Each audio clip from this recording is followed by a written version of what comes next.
when you are with a group of tourists, you need to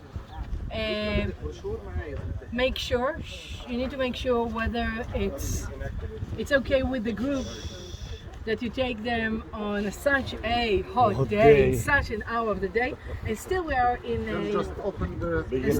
a quite of a early time of the day.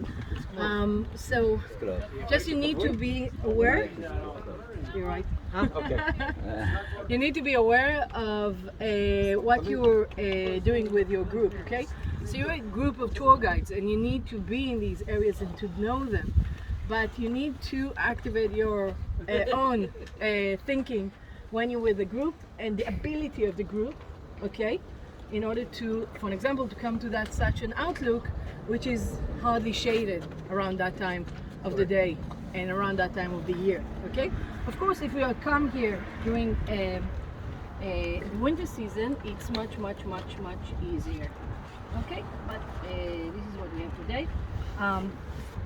Okay, two things that I would like to speak about in this point. First of all, I want you to understand the point itself, okay? What do we see from over here? We can see behind you Castle Rouge, okay? You see what is called the necessary path underneath Castle Rouge. You can understand clearly that those who came from Jerusalem had to go through that narrow path behind us, and whoever was located to control over the road controlled the people that went down that road, okay? So if you want to create safetiness and the area to be a little bit more safe for the people and for the pilgrims and for all the groups that came over here, you had to control that point, okay? By the way, this point is exactly...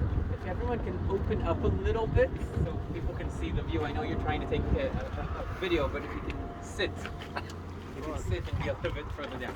Because the people behind can't see anything. This point, thank you very much.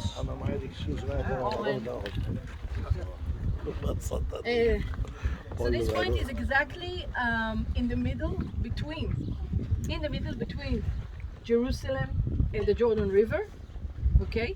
It's the middle point, and this is why, and I'm going to repeat myself what I said before, and it is why we find here findings of human presence along the history.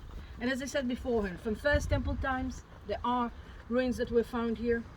Second Temple times, you see in front of us, that's the excavation of the Herodian palace that was here, like a small palace for King Herod on the middle of the road, okay? Later on, after Second Temple times, during the Roman period, there was also a presence here. During the Byzantine era, you see behind us the brown rooftop. Right underneath that, there are excavations of an inn, of a place of pilgrims that used to come here. Excavations of a Byzantine church, yes, from the early Christian times, and certain facilities that were used by the pilgrims in that point, okay? Into the first Muslim period, there was also a presence here. Crusaders times, 12th century, Castle Rouge, and later on, the Khan, the inn, motel, okay, along the road is what is called historical Khan al-Ahmar. You see that house right behind us. We're going to visit in it along our visit here. Right underneath the red rooftop, this is an ancient Khan. This is what was used by the people, the pilgrims that came here, and they camped here for the night on the road between Jerusalem to the Jordan River or Jerusalem to Jericho. Very good. Okay, so we have a continuation presence of people, of human people all around the history over here.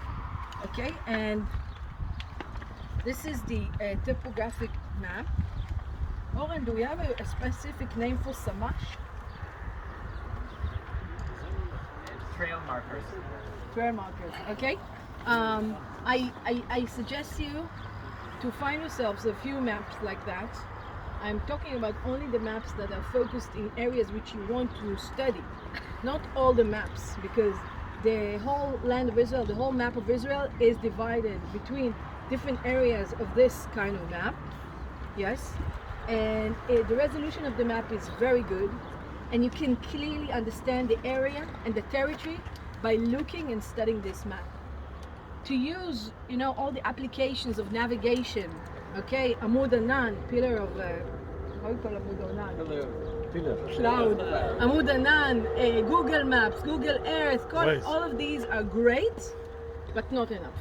In order to get a better understanding, I see somebody with a map over there. Very good. Who told you to take the map?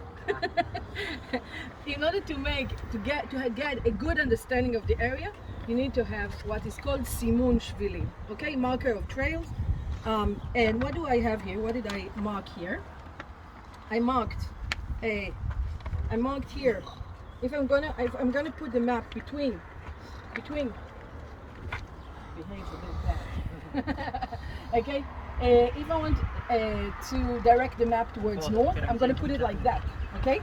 Towards north. And now what do we have? We're standing, just a minute. We're standing here. Down. Okay, Khan al-Ahmar, the red dot, okay? Right between Jerusalem and Jericho, or Jerusalem and the Jordan Valley, okay? What do we have here? We have the municipal border of East Jerusalem. Okay, we went up from the barrier of Ma'ale Adumim, around that area of Azaim. Okay, we crossed Azaim. I know. I don't know how to say it. Azaim. No, you pronounce it correctly. Don't worry. Azaim. You pronounce it correctly. I gotta tell it the way I can. Okay, got the border of the barrier of Azaim. I just want to emphasize the most important thing